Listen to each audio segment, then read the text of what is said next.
you have allowed me to speak on a very important issue. Sir, I would like to point out at the outset that SIR is violative of parliamentary legislation.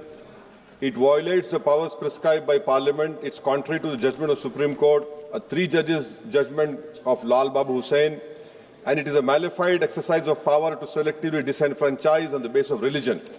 Sir, Election Commission of India cannot be bigger than Supreme Court and Parliament of India, sir. Sir, may I point out to you, sir, the representation of the RP Act of 1950 and Registration Electoral Rules 1960 prescribe that inclusion in the electoral roll will be based on self-declaration of citizenship backed by 1 or 6 documents or identity prescribed in Form 6 of 1960 rules, including Aadhaar.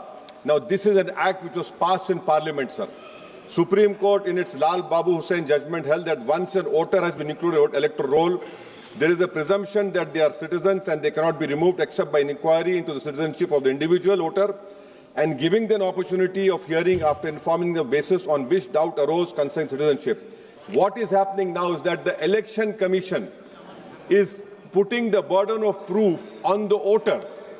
It is completely in violation of the Representative People Act 1950, Electoral Rules of 1960 passed by this House and the Supreme Court judgment of Lal Babu Hussain, sir.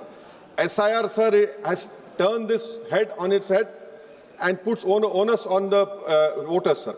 Sir, voters who were part of the electoral roll in 2025, instead of being given the benefit of presumption, are required to submit documents to prove the citizenship.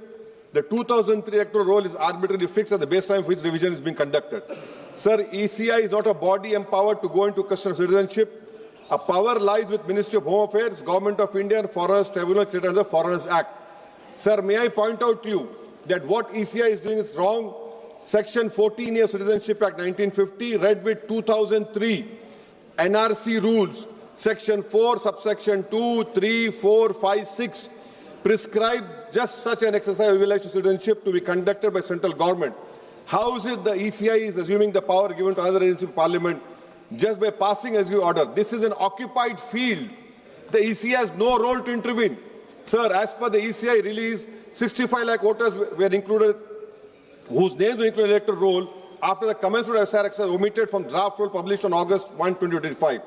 After that, sir, several lakh voters where names were included draft roll were served with show cause notice. I have the copy of show cause notice that doubts had arisen on their right to be included in the electoral roll and they were asked to appear in person with documents to prove that they were entitled to be included in the electoral roll.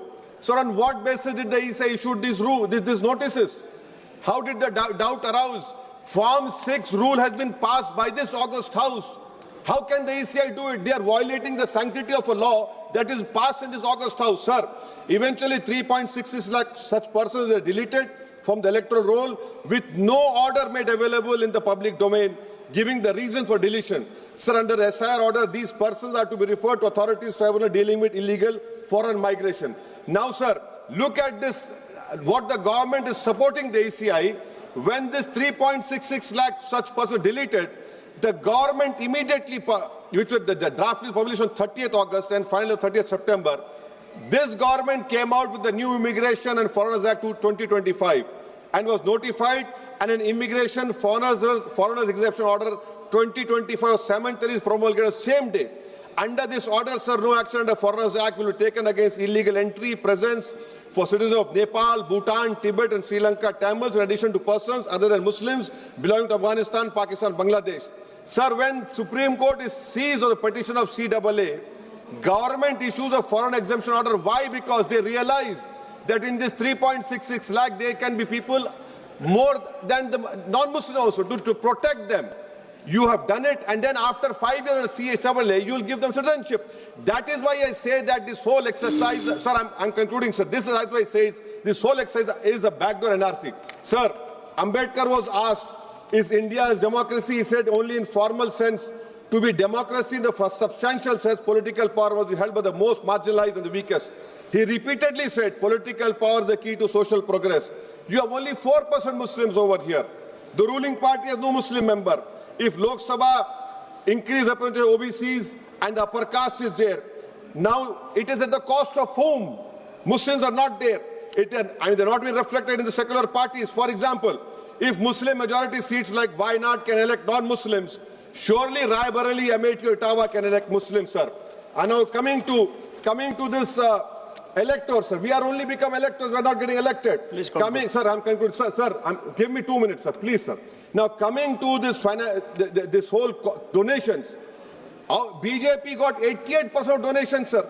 Nearly 2,243 crores. So we the people is now represented by we the private limited. I would request this ruling party to please consider adopting a mixed member parliamentary system like Germany. Each voter has 2 votes, one for their MP and one for a political party. A tally is done. First, all local winners get seats, and the rest of seats are filled with the overall number of seats. Each party has matches roughly percentage. Secondly, sir, delimitation. Don't do delimitation like what you have done in Kashmir and in Assam. Because if BJP it is delimitation another game, it has to win. Then the loser is going to other political parties. But the loser will be country's democracy. Sir, right to vote. Ambedkar called it a principal theory of the Constitution.